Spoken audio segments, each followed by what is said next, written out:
When considering the different options that you have for making decisions and crafting the parenting time agreement, it's important to note and have an understanding of how the courts would handle that, not because it should be that you're following one of those methods that the courts use, but because it will help you in being able to formulate and hopefully customize your own agreement. One of the things that is the most broken about divorces that are ruled where a judge makes a decision about parenting time is the finality and the lack of awareness that time is going to change things. When a judge makes a decision about parenting time, they follow some laws and some statutes that have been created that are very specific. And these are called the minimum parenting time standards. And these standards have very specific and rigid times that the child will spend with each parent, right down to the time of day that they will be picked up. So the most common one, the standard parenting time, is the every other weekend and one evening a week plan. That's where one parent is kind of the home base or primary custodial parent, and the other parent gets their visitation.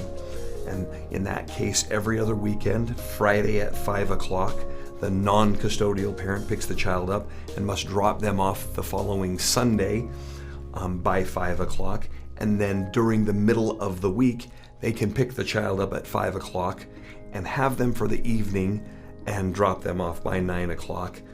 And even if a couple were to agree to that plan, it is not going to be the reality of what they will do, because life is never that convenient. So to go back and have to change one of these very rigid plans that a judge imposes on you requires the use of more court resources, filing more documents, petitions to modify, and those kinds of things. And attorneys make a lot of money on doing really bad divorce agreements that need to be fixed as a result 4 years later because life has changed. And the goal in putting an agreement together is to get it done right the first time. It's to predict what those changes will be as much as you can, and then put trigger clauses in your agreement that account for that.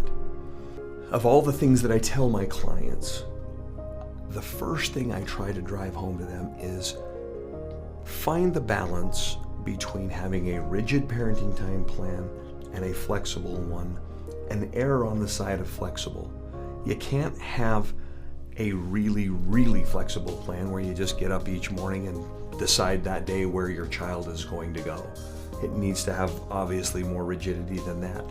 Life requires us to plan, and it'll drive your kids crazy as well. But to expect a plan to work where there is an absolute rigid, specific day and time that you can, it's not a matter of if, it's just when, that will not work. And then you have a conversation and you end up keeping score. And will you let me drop the child off late? Yes, but I'm going to keep score of that, and later on it's going to come back, and it causes a lot of unnecessary contention.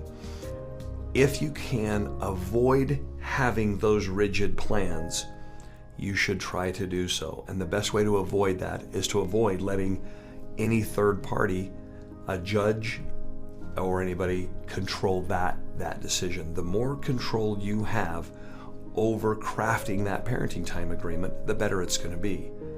Acknowledging that is that you haven't ever done this before, and having somebody that's done a few thousand parenting plans that doesn't take sides may be a huge advantage.